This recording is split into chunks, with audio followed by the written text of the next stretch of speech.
My question is, where do you think funding should be placed in order to move towards the United States decreasing its carbon footprint?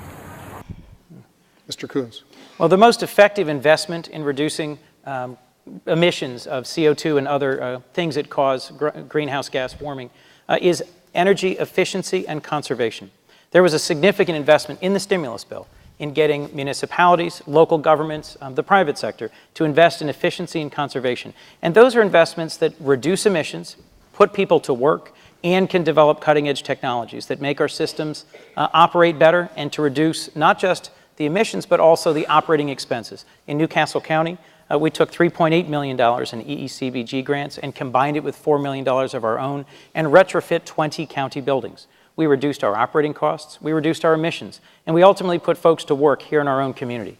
As you look at those kinds of investments around the country, they're the most important, they have the most impact of anything you can do that will actually reduce greenhouse gas emissions. There's many more things we need to do to improve the efficiency of operation of coal-fired power plants. Excuse me. Well, I think the best way to address that is most relevant to this U.S. Senate race is to talk about the issue of cap and trade, because the winner of this U.S. Senate race can be immediately sworn in and serve in Harry Reid's lame duck session and vote on cap and trade. Well, I do believe that we have to be good stewards of this earth. We don't need to do it at the expense of our citizens, and cap and trade will do that. Whether it's farmers, senior citizens, or realtors who are concerned about its green compliance standards, nobody wants this bill. This bill is a national energy tax that will ration energy use and increase our utility bills. Senior citizens are concerned about the cost of their utility bills going up. Farmers are concerned about the green compliance standards and the raised utility bills shutting down their operations, and realtors are concerned about the green compliance standards hurting an already hurting housing market. But I would have to ask my opponent, speaking of cap and trade, your family business stand to financially benefit from some environmental legislation under Bush. The minute's up, so let's toss this to him very quickly. Would your business... A fascinating question that really makes no sense yet. So if you'd like to let her ask the whole question, I'd be interested in what she's talking about. I'd like to know if your family business stands to have a financial gain if cap and trade is passed, and if so, would you recuse yourself in the lame duck session from voting with Harry Reid? A fascinating question. No, to the best of my knowledge, there is no direct financial benefit. And I do think it's important for folks in public office to conduct themselves ethically, to be transparent, and to be accountable for decisions they make and for votes that they cast.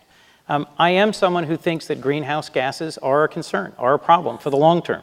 And I think we need to take steps to rein them in and to deal with the environmental consequences that they might present. Well, let me ask Ms. O'Donnell, what evidence do you have that any family business that he has would stand to gain from a cap and trade? Because they make fuel cells. Who's they? W.L. Gore.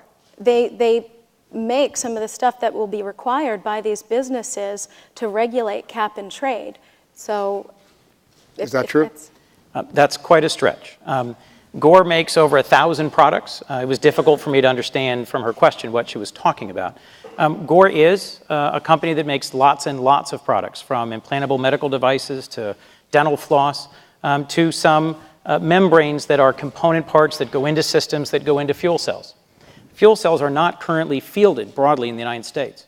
It's a cutting-edge technology that someday has the promise of being a significant contributor to making a more energy-efficient, cleaner transportation future. But to me, the impact is so distant from any particular proposal on cap and trade, it took a couple minutes to even understand what she was talking about. On this issue of energy, and let's just wrap up this section with this. Yesterday, the Obama administration announced it was lifting the moratorium on deep water oil drilling in the Gulf of Mexico. Do you support this kind of offshore oil drilling? Well, that has raised the issue of whether or not we support it here in Delaware, because that move by Obama would allow that. And no, I don't want to see oil rigs off the state of Delaware. However, it should be up to the states to decide. And if Governor Markell and our state legislatures in Dover were to pass legislation for that, then I shouldn't, as a congressman, overstep a state's rights. Virginia wants it. And not only that, we have got to begin to wean ourselves off of foreign oil. We are dependent on potentially hostile countries like Russia and Venezuela, while our own homeland is rich with natural resources, whether it's oil or natural gas. And there are states that do want to begin exploration, Alaska, Virginia. We as a government need to support those states who do want it. You agree or disagree? I opposed the president's proposal to open the Outer Continental Shelf off of Delaware to oil drilling when it was first made months ago. I frankly think that Delaware's world-class beaches shouldn't be at risk of being spoiled by oil spills. We depend on tourism, on our fisheries. There's lots of reasons, I think, why it just doesn't make sense for most of the Atlantic coast. I do think there are natural energy resources in this country we can and should begin to exploit more fully, but I'd also prioritize investments in alternative energy technologies. The University of Delaware has long been a world leader in solar power, for example, and has a key role to play in making wind power real. Offshore wind power, solar power, these are the sorts of areas where I'd prefer to see federal investment and new innovative opportunities that could create good jobs for the long term.